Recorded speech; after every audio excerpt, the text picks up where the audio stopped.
இது என்ன அநியாயமா இருக்கு? என் வீட்டை விட்டு கிளம்பக்கூடாதுன்னு சொன்னா என்ன அர்த்தம்னு நான் கேட்குறேன். இல்லை இல்லை, நீ கேட்டெல்லாம் சொல்ல முடியாது. நான் கிளம்புறேங்க. நீங்க கேட்டுதான் என் வீட்டில் நான் கிளம்பணும்னா இது சரியில்லைங்க. நான் என் வீட்டிலேருந்து நான் இதுக்கு வேணாலும் கிளம்புவேன். நீங்க என் வீட்டிலேருந்து நீங்க கேட்டு சொல்லி நான் வீட்டிலேருந்து கிளம்புனா இட்ஸ் நாட் கரெக்ட். சரி கிடையாது இது. நான் கிளம்புறேன், அவ்வளோதான்.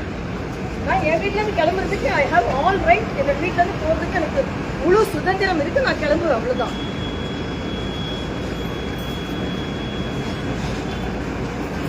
நம்ம இது வண்டியில் எடுங்க. அப்புறம் இந்த பின்னாடி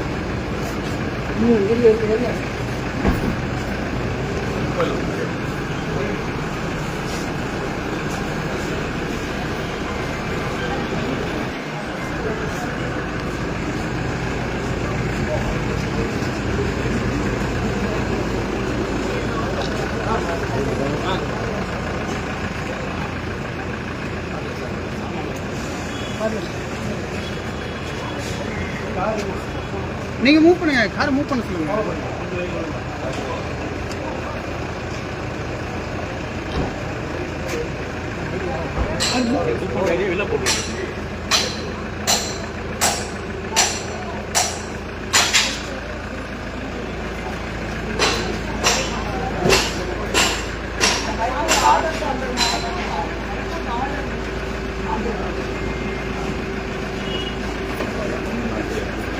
ஹைகோர்ட் ஆர்டர் வந்து அந்த இடத்துக்கு தான், அஜிடேஷனுக்கு கிடையாது.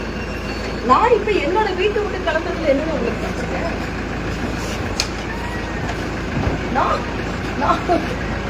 நல்ல கதையா இருக்கு. நீங்க பாட்டுக்கிறீங்க. நானும் ஒரு நல்ல ஒரு ரெஸ்பான்சிபிள் பர்சன் தான். அதனால நான் வந்து இதெல்லாம் வயலேட் பண்ண மாட்டேன். நான் எப்படி போடுமோ, நான் எப்படி ஆக்ட் பண்ணுமோ எனக்கு தெரியும். எப்படி நடந்துக்கணுமோ எனக்கு தெரியும். அதனால நான் என் வீட்டை விட்டு போடுவேன். வீட்டை விட்டே போகக்கூடாதுன்னு சொல்றதுக்கு யாருக்கும் உரிமை கிடையாது. எனக்கே உரிமை கிடையாதுங்க. என் வீட்டை விட்டு நான் போகக்கூடாதுன்னு சொல்லி எனக்கே உரிமை கிடையாது.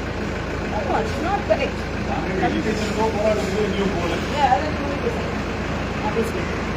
நான் கிளம்புறேன். பண்ண முடியாது. எப்படி ப்ரிவென்ட் பண்ண முடியும்? ரிக்வெஸ்ட் தான் நியாயமான ரிக்வெஸ்ட். நியாயமான ரிக்வெஸ்ட் இருந்தால் பரவாயில்ல. அநியாயமான ரிக்வெஸ்ட் இருந்தால் நான் எப்படி ஏற்றுக்குவேன்? நான் என்னோட வீட்டை விட்டு நான் கிளம்புறேன்ப்பா. நான் எனக்கு ஆஸ் எ சோஷியல் பர்சன் நான் எங்க வேணாலும் போகிறதுக்கு எனக்கு உரிமை இருக்கு. அந்த உரிமை தமிழ்நாட்டில் மறுக்கப்பட்டதுன்னா அப்புறம் நான் என்ன சொல்ல முடியும்? தயவுசெய்து என்னை விடுங்க. நான் கிளம்புறேன் சார். சரவணன் சார்,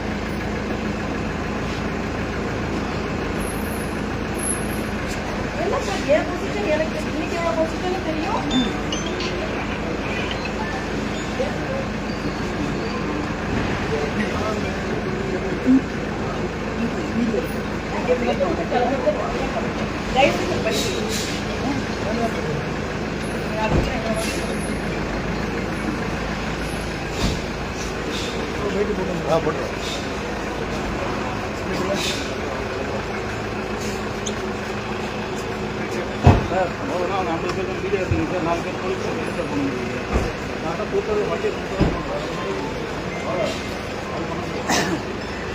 அண்ணா மூவ் பண்ணுங்க, மூவ் பண்ணுங்க.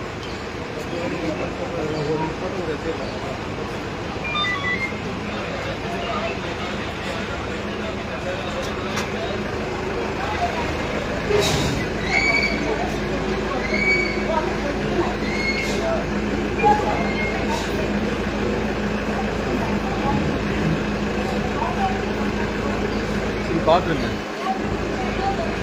டயர்